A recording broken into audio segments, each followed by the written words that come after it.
The two-part interview series will cover all things Black Lives Matter. We're going to talk about the role of corporate America, the role of government, the role of private citizens, and the role of faith-based organizations in moving the conversation and dialogue about Black Lives Matter forward, and even further, what to do to implement change in America. So it's interesting that I come at this in two different perspectives. One, from my role as being a community leader in Gadsden County and the city manager primarily of the city of Gretna, and also looking at it from the business perspective of the Big Bend Minority Chamber of Commerce, serving as the interim president and CEO. I think the challenge that we've all had in this whole conversation is that we've had a lot of conversations. Those conversations never end in a plan that is fully implemented. We talk about strategies of dealing with these matters as it relates to the concerns that the African American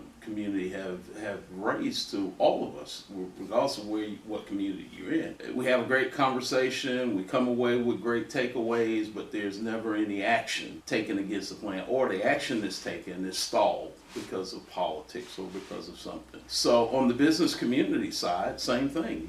There's a pledge commitment, I know, here in Tallahassee of supporting women and minority-owned businesses, but it's just a conversation. The spending and the leveraging that happens in our community does not happen. We commit ourselves. I mean, the city through OEV and Blueprint have made designated plans to support minority-owned businesses in various ways, but it's only scratches the surface. So what we have ended up in, if you look at it from the government perspective or from the business perspective, is a community that's frustrated because the needle is not being moved. And any movement that is occurring is so minimum that, for folks in the community, they don't see the change. They see government making and handing out all of these contracts. They see what's happening in the private sector of the community as it relates to how projects are happening and occurring, where the development is occurring in our community, and they're just not seeing the progress. So I think that energy is bundled up into frustration that now we're seeing at an epic proportion now in the community, with people out on the street demanding justice. Black lives do matter, and there's a commitment. But I think what's different now is that folks are starting to have those conversations in their business community. I had a wonderful opportunity last night in the land here to fellowship with a couple of my Leadership Florida colleagues, and we were talking. These are an Asian woman and a Caucasian woman, and their comments to me were that, really I have now taken an opportunity to ask friends that I work with that are African American or people of color, tell me about your experience, tell me a story, help me understand, help me be a person that can be informed to a degree where I can do something in my space to advance the various issues that people of color have in their respective communities. Now, I can't do it all, but there's something I can do in commanding my space to resolve the issue. Thank you. So you've captured everything really well that we're going to cover. The responsibility of corporate America, the responsibility of employers, the responsibility of government in this equation, and then how we can support minority-owned businesses. Pastor McGhee, there's also a responsibility, I think, in the faith-based organizations. Do you want to talk about your experience there? I will. So thank you for letting me be here. And I agree with everything Antonio mentioned. And then from the clergy standpoint, faith-based standpoint, our responsibility dates back, if you look at civil rights movement, you think about Dr. King and the work that he did in the 60s. Whenever he entered into a city, he always convened a gathering of clergy to talk, to pray, to kind of share his plan. Before he did any speeches, he would always do that. And he made sure that everybody understood the mission, the plan, the blueprint. They were on the same page before he went out and gave speeches. Today's time, what you've noticed at times is a separation between community and church. And I think that separation has created some disdain and some frustration. But the responsibility of clergy, and I've shared this with a few clergy here locally, is there's 3 P's is what I've kind of dubbed it.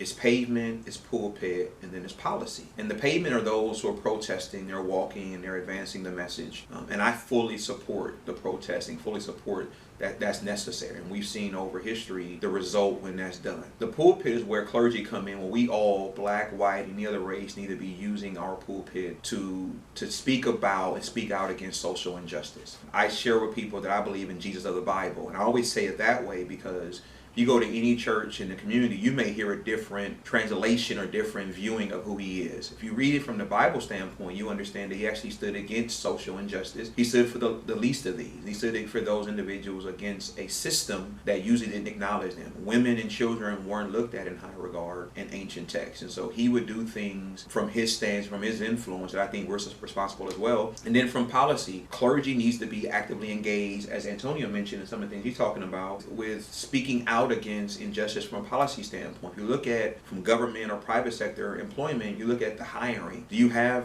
diversity on your hiring committees? When you're looking at hiring individuals, those type of things you need to be aware of. There are some things maybe in a city's charter or an ordinance that makes it very hard for a man or a woman of color to get a serious opportunity in employment. Those are the things where from a faith-based perspective and as citizens of a community that we can be in partnership but also speaking out on. Here's the thing that I remind clergy of. Every election season, 2 years or 4 years, all of our churches are visited by individuals who are running for a re-election or for election. They come to our church because they know that our churches house a large electorate, and they want to get a chance to come see them, talk to them, share their vision, their plan. Now, I don't do the practice of opening up my church to giving a microphone to candidates and giving them a chance to do a stump speech. I will let them come and fellowship and worship. We acknowledge them.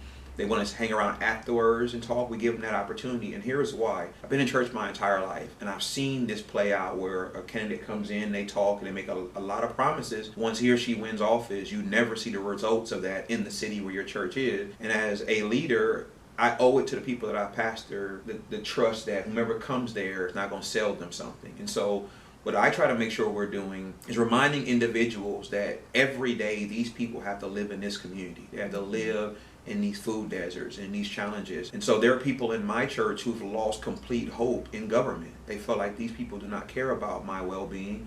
And so when government's making promises, you're saying, making a lot of promises, saying a lot of great things, people are now at the point of, I want to see the results of the conversation. We talked and we talked and we talked. And the way I sum it up is what my grandfather always said. There's a time to talk. There's a time to put footsteps behind the talking. And so people are looking for the fruit, the results of all those type of things. What's the result of all of these conversations that we're having? You know, if you're running for office or you are in hiring position and you're saying we want diversity, hiring one person of color does not make your office diverse. It means you have one person of color. It's when you start infiltrating your business or your office with multiple people. From a clergy perspective, a local pastor here named Pastor Quincy Griffin, Family Worship and Praise, had a great idea of convening all pastors in this community to take a picture on the steps of the Capitol. We all met together, and it was sent out through a clarion call. Any and all who wanted to come could come. And he also had a vision. We wear a shirt saying we are all equal. And those came. This was for men and women clergy. And it's important to know because historically there are some churches that do not acknowledge women as preachers. I'm not one of those individuals. I don't think you can limit who God uses. But we convened to take a picture, a still image to capture the moment. But also behind that was making sure that it wasn't just a still image of, hey, we're doing this and posting on social media. It's also going to be us committing to having the tough conversations. And let's be honest here. When you talk about race, it's not an easy conversation. Some people don't want to be in the room for that conversation, but it's different between black culture and black individual. And as Jalen Rose said on ESPN a few weeks ago, I really wish white Americans love black people as much as they love black culture. There's a difference. You can love our style, you can love our desires, but do you love us? And I think that's important to understand. And so from a clergy perspective, what I've tasked myself and other clergy is regain your voice. You know, some clergy got quiet because they're so worried about if I say something, what will be the backlash? But I think we have an opportunity to have our voices heard, unified, of course, but I think that's necessary. And being a bivocational pastor where I work full-time and pastor a church full time, I'm able to see it through two different lenses, Right. in the professional arena and in a pastoral arena. And you realize there are some people who may not qualify under the definition of racist. They just may be very ignorant to things. They'll say things or Right. gesture things, or they may have the greatest intentions and don't realize history. Fannie Lou Hamer said it best. I'm sick and tired of being sick and tired. I don't feel it's my responsibility to make a white person feel comfortable about what's going on. I feel it's their responsibility to desire to know better so that they can do better. And I think that's the most important thing. Last thing I would say is we must not forget that 5 years ago to the date of today, Dylan Roof killed 9 people in Charleston, South Carolina in the church after Bible study. That young man still lives today. Those 9 individuals do not. And so when you look at it from a standpoint of white privilege, as a pastor, I had to spend a whole church service talking to my congregants about this because what happened in South Carolina created a fear of people coming to church in Tallahassee. Are we really safe in church? And so I share that with white counterparts, high and low, remind them, listen, every day we live with a fear of, am I going to make it back home that evening? And so we have to cry loud as often as we possibly can and remind people of the impact. And Black Lives Matter is not saying that other lives don't matter. What we're saying is don't forget when you say all lives matter, that black should be included in that as well.